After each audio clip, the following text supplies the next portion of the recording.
কেমন ছিল বিশ্বনবী হযরত মুহাম্মদ সাল্লাল্লাহু আলাইহি সাল্লামের ঘরবাড়ি, এই কৌতূহল মেটানো যাচ্ছে ঢাকাতেই।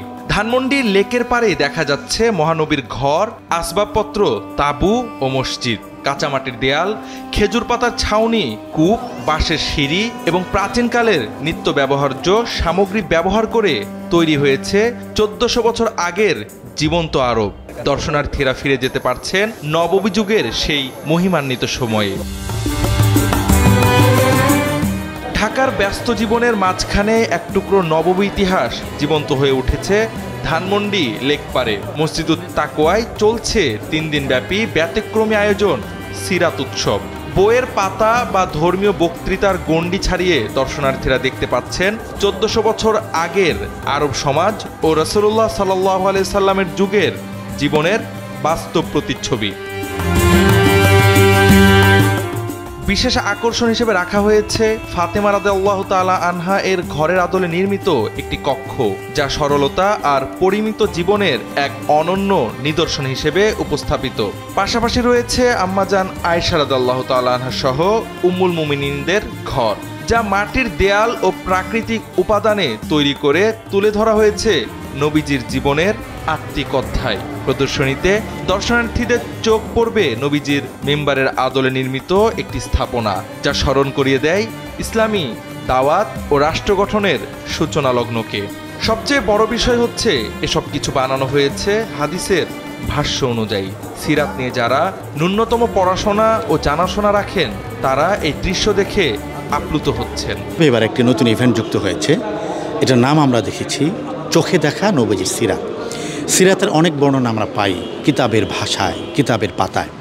সেখানে আমরা নবীজির ঘর কেমন ছিল তার চিত্র পড়ি, মসজিদে নববী কেমন ছিল তার চিত্র অধ্যয়ন করি, আমাদের আয়েশার ঘরটা কেমন ছিল সেটা আমরা অধ্যয়ন করি।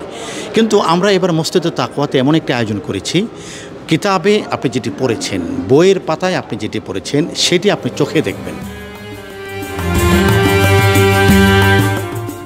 আমরা হাদিসের ভাষায় যেভাবে রসুলের সিরাতটা পড়েছি, অধ্যয়ন করেছি, এবং শামাইলে তিরমিজির মধ্যে যেভাবে আমরা হাদিসের ভাষা অনুযায়ী আল্লাহ রসুল সাল্লাল্লাহু আলাইহি সাল্লামের রওজা মুবারক কেমন ছিলেন, তা আল্লাহ রসুল সাল্লাল্লাহু আলাইহি সাল্লামের মিম্বার কেমন ছিল, আম্মাজান ফাতেমা রাদিয়াল্লাহু তাআলা আনহার ঘরটা কেমন ছিল, এবং কি আরবের কূপগুলো কেমন ছিল, সেইটা আমরা হাদিসে পড়েছি। সেটা বাস্তবিকভাবে তাকওয়া সোসাইটি যে এত সুন্দর একটা আয়োজন করছে, যে একবারে হাদিসের নমুনায় হুবহুব তারা সর্বোচ্চ চেষ্টা করেছে হুবহুব নমুনাটাকে মানুষের সামনে পেশ করা। শুধু বড়রা নয়, স্কুল কলেজের ছাত্রছাত্রীদের মধ্যেও দেখা যাচ্ছে ব্যাপক আগ্রহ। পাঠ্যপুস্তকে পড়ে আসা ইতিহাস এখানে বাস্তব রূপে দেখা যাচ্ছে। ফলে শিশু কিশোরদের মধ্যেও ইসলামী ইতিহাস ও সিরাত সম্পর্কে জানার একটি নতুন আগ্রহ তৈরি হয়েছে।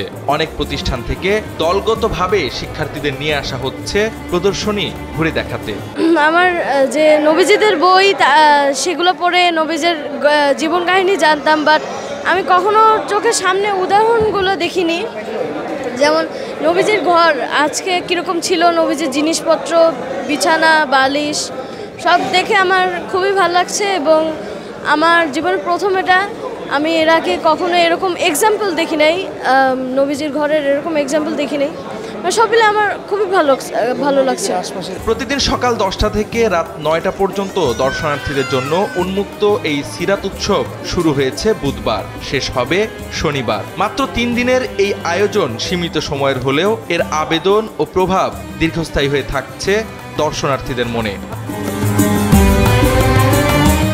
এই সিরাত উৎসব আয়োজনের মূল বার্তা হলো নবীজির সিরাত কেবল ইতিহাস নয়, এটি হলো জীবনের পথ নির্দেশ। প্রতিটি মানুষ তার জীবনে এই আদর্শকে ধারণ ও অনুসরণ করলেই সমাজে ফিরে আসবে সেই শান্তি, সেই মানবতা যা প্রিয় নবী প্রতিষ্ঠা করে গেছেন 1400 বছর আগেও।